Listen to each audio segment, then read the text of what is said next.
Hello friends, இன்றைக்கி நம்ம பார்க்க போகிறது ஜாப்பனி அனிமி சீரீஸான I am standing on million life season 2 episode 10 தான் இன்னைக்குள்ள வீடியோவில் பார்க்க போகிறோம். நான் எப்போவும் சொல்கிற அதே டைலாக் தான். உங்களுக்கு இந்த வீடியோ பிடிச்சிருந்தது அப்படின்னா லைக் பண்ணிட்டு அப்படி மறக்காம நம்ம சேனலை சப்ஸ்கிரைப் பண்ணிடுங்க. ஏன்னா நீங்கள் சப்ஸ்கிரைப் பண்ணி சப்போர்ட் பண்ணீங்க அப்படின்னா தான் என்னால் டெய்லியோ சேர்ஃபுல்லாக வீடியோஸ் போட முடியும். சரி வாங்க நம்ம வளவலன்னு பேசாமல் இன்னைக்குள்ள கதைக்குள்ளே போகலாம். இன்றைக்கி நம்ம பார்க்க போகிறது ஐ am standing on million life season 2 episode 10. சில குடிசைங்கள்லாம் இருக்குது, இது ஒரு வேளை காப்ளின்ஸோட தான் இருக்குமா அப்படின்னு சொல்லி நம்ம ஹீரோவை கிளண்டாவை பார்க்குறாங்க. அப்போ ஏதோ அசைற சவுண்ட் கேட்கவும் இவங்க வெப்பன்ஸ் எடுத்துட்டு காப்ளின் தான் வந்துடுச்சோன்னு ரெடியா நிக்கிறாங்க. நீங்க எல்லாம் ஹீரோஸ் தானே அப்படின்னு சில ஹியூமன்ஸ் தான் வராங்க. போனவங்களை என்ன இவ்வளவு நேரம் ஆகியோ காணோம் அப்படின்னு சொல்லி லூ யோசிச்சுட்டு இருக்கா. உன்னோட பிரதர் டான் எங்க போனாருன்னு எங்க அப்பா கிட்ட கேட்டிருக்கணும், ஆனா அவர் எங்க போனாருன்னு எனக்கு தெரியல அப்படின்னு ஜெஸ்பி வருத்தப்படுறா. ஜாகிரத்துல கம்மியான விளைச்சல் தான் இருக்கு, சாப்பாடு இல்லாம மத்தவங்க இறந்து போயிடக்கூடாதுன்னு தான் வயசானவங்களை நான் அங்க இருந்து வெளியே அனுப்பினேன் அப்படின்னு வில்லேஜ் சீஃப் சொல்லவும் அட்லீஸ்ட் ஒத்துக்கிட்டானே அப்படின்னு யோ நினைக்கிறா. அப்ப மேல இருந்த ஒரு இலை வந்து விழவோ யதார்த்தமா வந்துட்டு டோரி மேல பாக்குறான். பார்த்தா காப்ளின்ஸ் இவங்களை அட்டாக் பண்ண வருது. இதுக்கு தான் நான் காத்துக்கிட்டு இருந்தேன் அப்படின்னு சொல்லி இப்ப டோரி அட்டாக் பண்ண போறான். கோசுவை ஷீல்டு வச்சு தடுக்கிறா. லோ வந்து கட் பண்றா. யோகாக்கு அட்டாக் பண்ண தெரியலங்கிறதுனால மத்தவங்களை கூட்டிட்டு இங்க இருந்து கிளம்ப அப்படின்னு டோரி சொல்றான். நான் ஷீல்டு வச்சு தடுக்கிறேன், நீ அட்டாக் பண்ண அப்படின்னு கோசபை சொல்றா. சோ கோசபை இப்ப ஷீல்டு வச்சு தடுக்கிறா. லோ மத்த காப்ளின்ஸ் எல்லாத்தையும் போட்டு தள்ளிட்டு இருக்கா. லோவா பின்னாடி பாரு அப்படின்னு கீட்டா கத்துறான். லோவோட ஆக்குபேஷன் இப்ப சேஞ்ச் ஆகுது. எலைட் ஸ்வாட் வாரியரா இப்ப சேஞ்ச் ஆகுறா. சோ இப்ப லோ கிட்ட ஸ்வாட் ஸ்கில் ரொம்பவே அதிகமா இருக்கும். என்னது ஆக்குபேஷன் உனக்கு சேஞ்ச் ஆயிட்டா அப்படின்னு சொல்லி கீட்டா பாக்குறா. இப்ப அசால்ட்டா மத்த காப்ளின் எல்லாத்தையும் அவ போட்டு தள்ளுறா. ஹே யோகா கொஞ்சம் முன்னாடி பாரு அப்படின்னு ஃப்ராக் சொல்றா. பார்த்தா அங்க ஒரு காப்ளின் இருக்கு. இவ்வளவு பக்கத்துல இருக்கும்போது யார வர வக்காவாத ஓகே மாஜிகா ஃபயர் அப்படின்னு சொல்லி அவ அட்டாக் பண்றா. பட் அந்த காப்ளின்க்கு எதுவுமே அவள இது நினைச்சது தானே அப்படின்னு சொல்லி யோகா நினைக்கிறா. பார்த்தா அந்த காப்ளின் கீழே விழுந்துருது.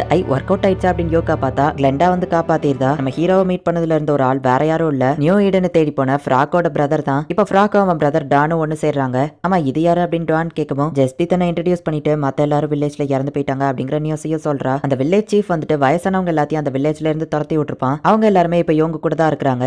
அதுல ஒரு செஃப்பும் இருக்கான். அவன் இவங்க எல்லாருக்குமே நல்லா சமைச்சு சாப்பாடு போடுறான். எனக்கு உருப்படியா தெரிஞ்சதே இந்த குக்கிங் ஒண்ணுதான், அதனாலதான் நாங்க எல்லாரும் ஏதோ காலத்தை ஓட்டிட்டு இருக்கோம் அப்படின்னு சொல்லி அவன் சொல்றான். நான் அந்த டென்ட்ல தான் இருப்பேன், ஏதாச்சும் தேவைப்பட்டா கேளுங்க அப்படின்னு சொல்லி அவன் சொல்றான். உங்க அம்மாவும் இறந்து போயிட்டாங்க, எல்லாருமே இறந்து போயிட்டாங்க அப்படின்னு ஜெஸ்பி வருத்தப்படவும் நீங்க எல்லாரும் உயிரோட இருக்கிறதே எனக்கு சந்தோஷம் அப்படின்னு சொல்லி டுவான் சொல்றான். நீங்களும் வந்து சாப்பிடணும்னா சாப்பிடுங்க அப்படின்னு சொல்லி ஒருத்தன் கூப்பிடவும் எங்க தாத்தா கிட்ட தலை வணங்கி மரியாதை கொடுத்துட்டு இருந்தவன் இப்பெல்லாம் திமிரா பேச ஆரம்பிச்சிட்டியா அப்படின்னு சொல்லி ஐரிஸ் கேட்கறா. இந்த மாதிரி பேசக்கூடாது ஐரிஸ் அப்படின்னு சொல்லி வில்லேஜ் சீஃப் சொல்றான். வில்லேஜ்ல எல்லாரும் உயிரோட இருக்கணும்னு நம்ம வெளியே வந்தோம், ஆனா வெளியே வந்து நம்ம தான் இப்போ உயிரோட இருக்கோம், மத்தெல்லாம் இறந்துட்டாங்க அப்படின்னு சொல்லி அந்த வயசானவங்க சொல்றாங்க. நியூ ஈடனை தேடி நான் வந்த அப்பதான் இவங்க எல்லாரையும் மீட் பண்ணேன். இப்போதைக்கு சாப்பாடு எல்லாத்தையும் நான் தான் மேனேஜ் பண்ணிட்டு இருக்கேன், நான் தான் ஒரு மான வேட்டையாடி அப்பதை கொண்டு வந்தேன், அதை தான் நீங்க சாப்பிட்டீங்க அப்படின்னு சொல்லி டான் சொல்றான். நம்ம இங்கே கொஞ்சம் ரெஸ்ட் எடுக்கலாமான்னு யோகாவோ டோரியோ கேட்கவும் அந்த மான்ஸ்டர் கண்டிப்பா நம்மள தேடி இந்த இடத்துக்கு வந்துடும், நம்ம சீக்கிரமா இங்க இருந்து போகணும், அது எல்லாத்தையுமே யாரோ கண்ட்ரோல் பண்ணி தான் ஹியூமன்ஸ் அட்டாக் பண்ண வச்ச மாதிரி தெரிஞ்சது அப்படின்னு நம்ம ஹீரோ சொல்லுவோம். உங்களுக்கு எப்படி தெரியும் அப்படின்னு டுவான் கேட்கறான். கேம் மாஸ்டர் 30 நாள் டைம் கொடுத்துருக்கான், 15 நாள் தான் இருக்குங்கும் போது கண்டிப்பா ஏதாச்சும் ஒரு சம்பவம் நடக்கும், அதுல நம்ம மாட்டி கொடுக்க கூடாது அப்படின்னு நம்ம ஹீரோ யோசிச்சுட்டு என்னோட ஹீரோ சென்ஸ் எனக்கு சொல்லுச்சு அப்படின்னு நம்ம ஹீரோ சமாளிக்கிறான். இதெல்லாம் நம்புற மாதிரியா இருக்குன்னு யோகா கேட்கவும் அவனும் அதை நம்புறான். ஆமா நியூ ஈடன்னா என்னது அப்படின்னு கிளெண்டா கேட்கவும் மக்கள் எல்லாம் அங்க பீஸ்ஃபுல்லா ஜாலியா இருப்பாங்க, அப்படி ஒரு இடத்தை தேடி தான் நாங்க போறோம் அப்படின்னு சொல்லி அவன் சொல்லவும் அதுக்கு போறதுக்கு இன்னொரு சீக்ரெட்டும் இருக்கு, சாகிறதுக்கு தயாரா இருந்தா மட்டும்தான் நியூ ஈடனை அடைய முடியும், இந்த சீக்ரெட் வில்லேஜ் சீஃபா வர்றவங்களுக்கு மட்டும்தான் தெரியும் அப்படின்னு சொல்லி அந்த வில்லேஜ் சீஃப் சொல்றான். செத்ததுக்கு அப்புறம் தான் அமைதி கிடைக்கும்ன்றத சொல்லாம சொல்லியிருக்கீங்களா, இல்லாத ஒரு இடத்த தேடியா எங்க எல்லாரையும் அலைய விட்டீங்க அப்படின்னு சொல்லி டான் கேட்கவும் ஜாகிரத் மக்களுக்கு சாப்பாடு வேணும்னா பாப்புலேஷனை கம்மி பண்ணி தான் ஆகணும் அப்படின்னு சொல்லி வில்லேஜ் சீஃப் சொல்லவும் ஆனா அதை தேடி போய் எத்தனை பேர் உயிரை விட்டுருக்காங்க, அது எல்லாத்துக்கும் நீங்க எத்தனை காரணம் அப்படின்னு சொல்லி அவன் கேட்கறான். ஒருவேளை உண்மையிலே அப்படி ஒரு இடம் இருந்தா அப்படின்னு சொல்லி லோ கேட்கவும் அப்படி ஒரு இடம் இருக்கு, என்னோட உண்மையான அப்பா அம்மா அதை பார்த்திருக்காங்க, இந்த ஃபாரஸ்ட் தாண்டி தான் அது இருக்கு அப்படின்னு சொல்லி ஜெஸ்பி சொல்றா. ஜாகிரத் மக்களை ஒரு இடத்துல விட்டாதான் நம்மளோட இந்த குவெஸ்ட் கம்ப்ளீட் ஆகும், சோ நான் இதை கம்ப்ளீட் பண்ணணும் அப்படின்னு நம்ம ஹீரோ யோசிக்கவும் ஹீரோஸ் நம்ம எல்லாரும் சேர்ந்து போறாருன்னா கண்டிப்பா நம்மளால நியூ ஈடனை கண்டுபிடிக்க முடியும் அப்படின்னு சொல்லி ஜெஸ்பி சொல்றா. நம்ம டிராவல் பண்ணலாம் தான், ஆனா அப்படின்னு நம்ம ஹீரோ யோசிக்கவும் வயசானவங்களும் நம்மளோட குரூப்ல இருக்காங்க, நம்மளால ரொம்ப தூரத்துக்கு டிராவல் பண்ண முடியாது அப்படின்னு கிளெண்டா சொல்றா. அது மட்டும் இல்ல இந்த ஃபாரஸ்ட் தாண்டி ஒரு காப்ளின் கூட்டமே இருக்கு, நான் பார்த்திருக்கேன், நியூ ஈடனை தேடி நான் போனப்போ அந்த காப்ளின் இருக்கிறத பார்த்துட்டு தான் நான் அப்படியே திரும்பிட்டேன் அப்படின்னு சொல்லி டான் சொல்றான். அப்படின்னா காப்ளினை நம்ம அதுங்களோட இடத்துலயே போய் அடிப்போம், அதுதான் நமக்கு அட்வான்டேஜ் அப்படின்னு நம்ம ஹீரோ சொல்றான். என்னோட தம்பிக்கு நான் போய் போர்வை வாங்கிட்டு வரேன் அப்படின்னு ஜெஸ்பி போகவும் என்னோட பேத்திக்கும் வேணும், ஆனா மத்தவங்க கிட்ட நான் நல்ல விதமா நடந்துக்கல, எனக்கு தரமாட்டாங்கன்னு வில்லேஜ் சீஃப் சொல்லவும் நான் சேர்த்து வாங்கிட்டு வரேன் அப்படின்னு ஜெஸ்பி போறா. இப்போ அடுத்த நாள் வந்துட்டு இவங்க டிராவலை கண்டினியூ பண்ண ஆரம்பிக்கிறாங்க.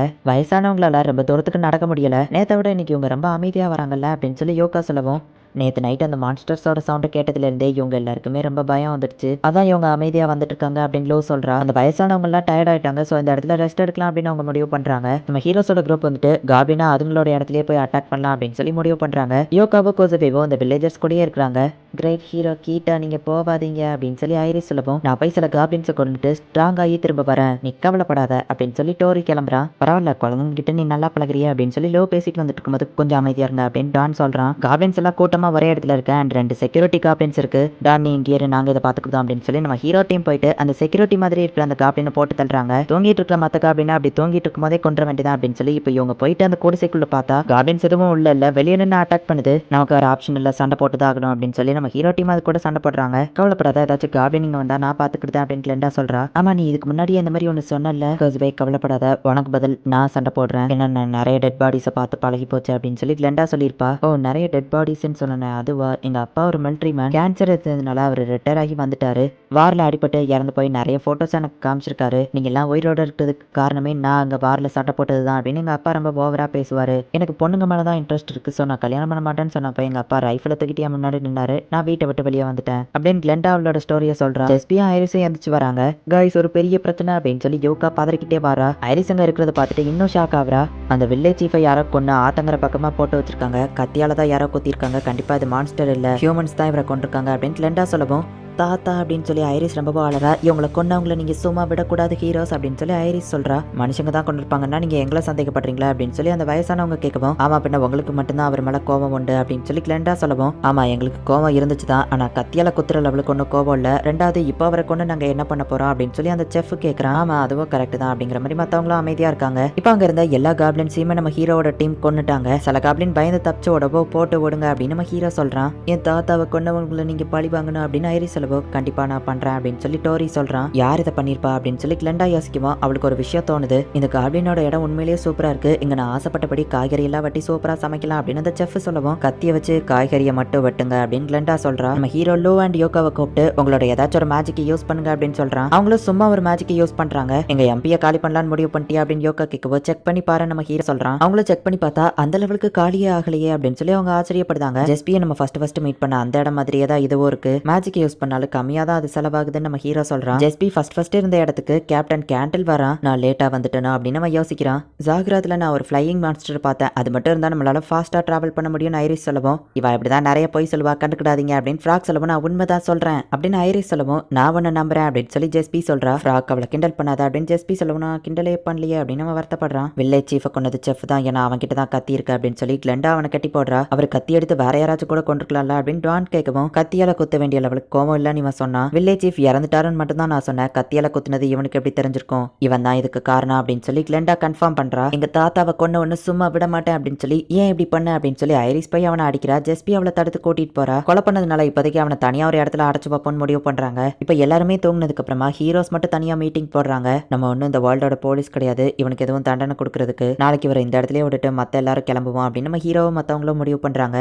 ஆமா அது ஐரிஸ் தானே, அந்த செஃப்பை நம்ம கட்டி வச்சிருக்கிற இடத்துக்கு இவ ஏன் போய்கிட்டு இருக்கா அதுவும் இந்த நேரத்துல அப்படின்னு டோரி பாக்குறான். ஐரிஸ் அவனை கொல்ல போறா போல அப்படின்னு சொல்லி டோரி செம ஃபாஸ்டா போறான். அந்த செஃப் அவ ஆல்ரெடி கொண்டுட்டா ஐரிஸ் அப்படின்னு சொல்லி அவன் கூப்பிடுவான். அவ திரும்பி பாக்குறா. பார்த்தா அவ மண்டையில அந்த வயர்வாம் இருக்கு. இந்த இடத்துலயே இந்த எபிசோட் முடியுது. ஒரு தடவை அந்த வயர்வாம் வந்து தலையில ஒட்டிக்கிச்சு அப்படின்னா அவங்க ஆல்ரெடி இறந்து போயிட்டாங்க அப்படின்னு தான் அர்த்தம். இந்த வயர்வாம் வந்து ஒட்டினா அப்பவே ஐரிஸ் இறந்து போயிட்டா. அந்த செஃப்பை வர போய் அவ கொலை பண்ணிருக்கா. ஜாகிரத்ல இருக்கிறவங்க இறந்து போயிட்டாங்க அப்படின்னா நம்ம ஹீரோவோட குவெஸ்ட் கம்ப்ளீட் ஆகாது. என்ன நடக்க போகுதுங்கிறத நெக்ஸ்ட் எபிசோட் பார்த்து தெரிஞ்சுக்கோங்க. அண்ட் உங்களுக்கு இந்த வீடியோ பிடிச்சிருந்தது அப்படின்னா லைக் பண்ணிட்டு அப்படி மறக்காம நம்ம சேனலை சப்ஸ்கிரைப் பண்ணிருங்க. தேங்க்யூ ஃபார் வாட்சிங். Bye guys. நெக்ஸ்ட் எபிசோட்ல மீட் பண்ணலாம்.